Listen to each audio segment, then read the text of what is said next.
Greetings, and today we're going to talk about extinction events. Now, why are those important at all, especially if you're interested in something like personal finance, for example? Well, the accelerating rate of change pervades everything that we do today in the modern world. We are hitting the steeper parts of the accelerating rate of change, and being cognizant of how the accelerating rate of change goes back billions of years, before technology, before humanity, even before any life forms that we would recognize today, is important. Why? Because I want everyone watching this to have a holistic understanding of how the accelerating rate of change is coded into the very DNA of life. And then you will understand how the accelerating rate of change gave rise to modern technology and how we are under an accelerating rate of technological and economic progress even in the modern world. We're already in the early foothills of the technological and economic singularity. So to understand things like personal finance, including why, for example, technology equities will keep outperforming, whereas commodities like oil, gold, and silver will not do very well. These two subjects are in fact related, and I will have a number of videos on this channel about why that is. But a holistic understanding of the accelerating rate of change is crucial to truly grasping the interconnectedness of all of these subjects, and therefore the first principles of technology, economics, evolution, biology, and in some ways the mechanisms of the universe itself. And so with that grand preamble, let us get started over here. So on Wikipedia, you see the article for extinction event, which I'll have in the description box below.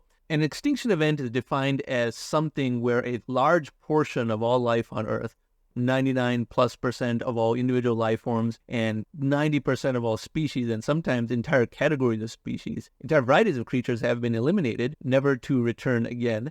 And this tells us something about not just evolution, but the recovery from these extinction events and the speed of recovery, and how all life and evolution, and more importantly, the evolution of intelligence, returns to the trend line, all tell us something about the deep-seated code of life and the accelerating rate of change as something that governs not only evolution, but basically everything about our world today.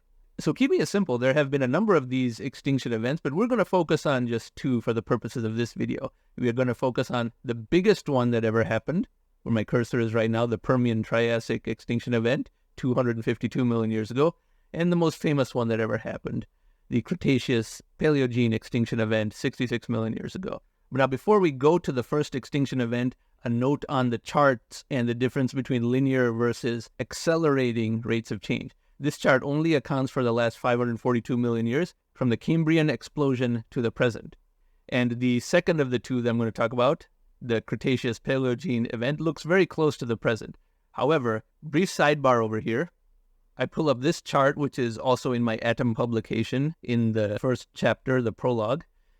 If you consider the beginning of life on Earth, which was very shortly after the Earth itself formed, 4.5 billion years ago, the first 4 billion out of those 4.5 were very primitive. The life that existed then seemed to evolve very slowly because this was the earliest part of the accelerating rate of change. Only the last 540 million years from the Cambrian explosion onward is called the Phanerozoic Eon, and that is expanded. You see, this section is now expanded and exploded into these smaller divisions.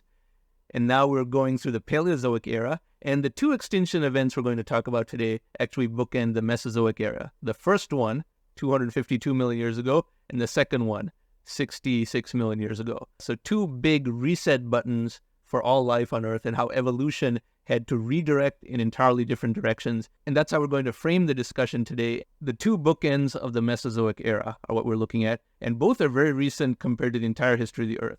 This orange zone over here is actually the distance between those two extinction events, and that's why the more recent one looks even closer to the present than it is now, even though that was 66 million years ago. But with that sidebar and some intro about how the accelerating rate of change and a logarithmic scale applies, we go back to the extinction event article on a linear scale. So now, clicking ahead to the first extinction event, the Permian-Triassic, you can see here how it describes certain things on Wikipedia.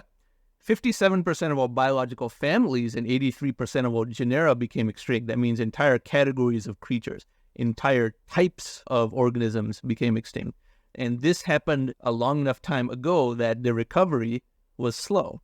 This was earlier in the accelerating rate of change.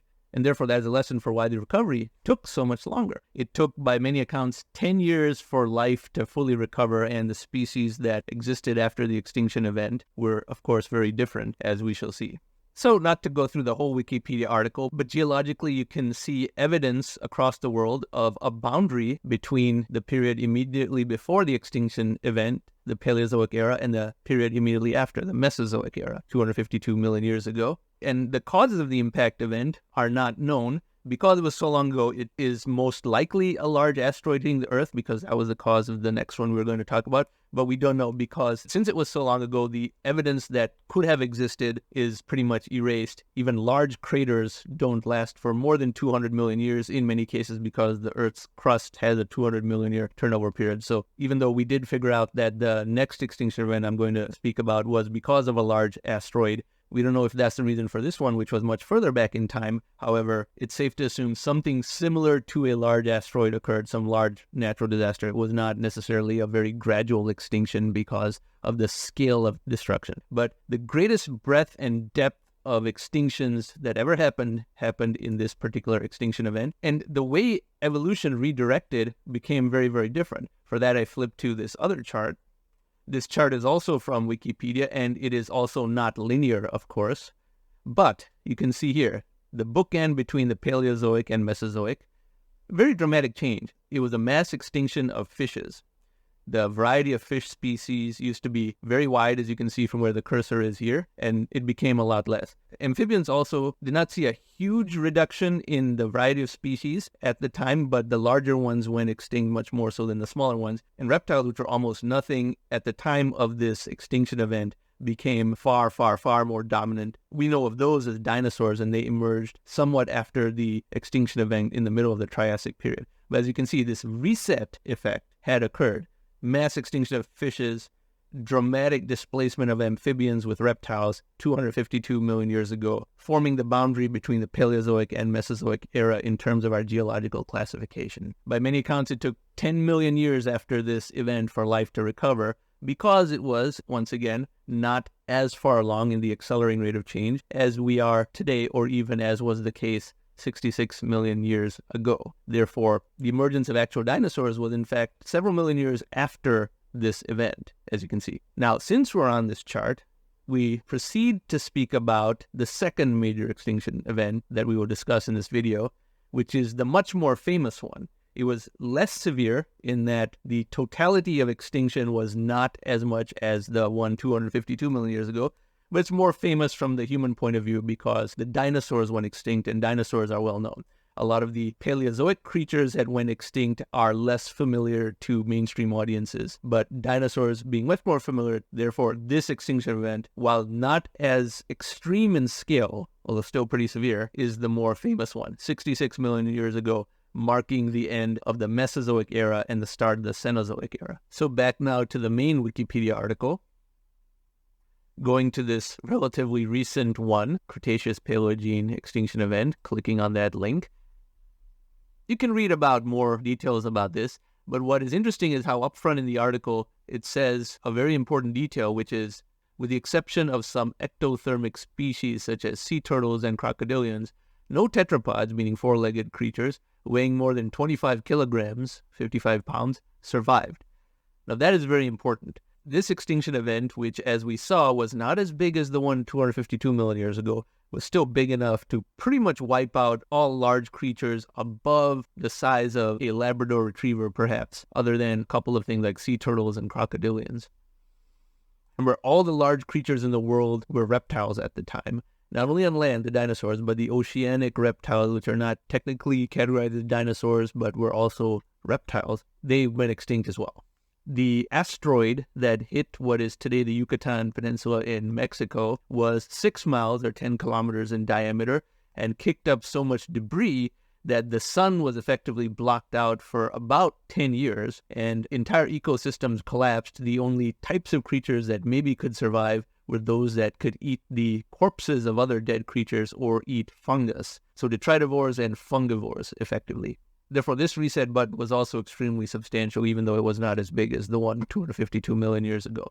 But since this was further along in the accelerating rate of change, the recovery was very fast. All the vacant ecological niches, all the vast surface area of the land and the volume of the ocean on the earth were repopulated. There was a tremendous diversity of new species that had come forth within just 100,000 years by many accounts. And not just little rodent-like creatures, but larger mammals also emerged pretty quickly because there was an entire new world to populate again. So the point is the recovery was quite a bit quicker because this is steeper in the accelerating rate of change. The DNA of life had more complex algorithms in it. And despite 99.9% of individual life forms dying and a huge fraction of all species dying, the recovery was so fast that things reverted back to the trend line, and the evolution of intelligence, the accelerating rate at which more and more intelligent creatures emerged, and the most intelligent creature in the world at any given time kept rising in intelligence, got faster and faster, leading to the evolution of humans, which I talk about in this video linked up here in the tile right above. Now, why does this matter to your life at all if this happened 66 million years ago and 252 million years ago, respectively? Well, a holistic understanding of the accelerating rate of change has direct relevance given how steep of a part of the curve we are in. Now the rate of change is so fast that major changes occur within one human lifetime. This affects technological progress, technological disruption, and even finance. For example, the stock market, no matter how many corrections keep occurring, it still recovers and makes new all-time highs after a certain amount of time because we are now getting to the early foothills of the singularity. It won't take 10 or 14 or 20 years to recover from a stock market crash. The time it takes to make new all-time highs might be considerably shorter. It might be 3 to 5 years in some cases. New categories of assets keep emerging as well. Technology continues to become a larger and larger percentage of the world GDP. Therefore, investing your money, obviously bit by bit, dollar cost averaging and so forth, but investing your money into technology-based equity properties is a much more sound strategy than investing in low-tech companies, and certainly more so than investing in things like commodities, gold, silver, and other such commodities that a surprisingly large number of people still believe in. Similarly, the need for exponentially rising quantitative easing, which I talk about in my Atom publication, is very obvious when you study all dimensions of the accelerating rate of change, understand the logarithmic nature of time, and why we are at a phase within the grand flow of time where technology is progressing at such a speed as to cause so much technological deflation as to be exponential, and therefore the amount of central bank monetary easing that occurs can in fact be rising at a very high compound annual rate, 16 to 24% a year, I say. And so far I have been right in all my predictions about that, going back 5 or 6 years from the Atom thesis, or even 15 years going back through all of the futurists. It's not that complicated. You just have to be a very avid student of the accelerating rate of change. And this video, while seemingly very unrelated to things like personal finance and investment return, is part of the fundamental foundation of knowledge, as I repeat again, to achieve a holistic understanding of the accelerating rate of change. And there's a lot of reading that one can do around this. I'll have some resources in the link and all these Wikipedia articles to go in more detail. Will make this video very long.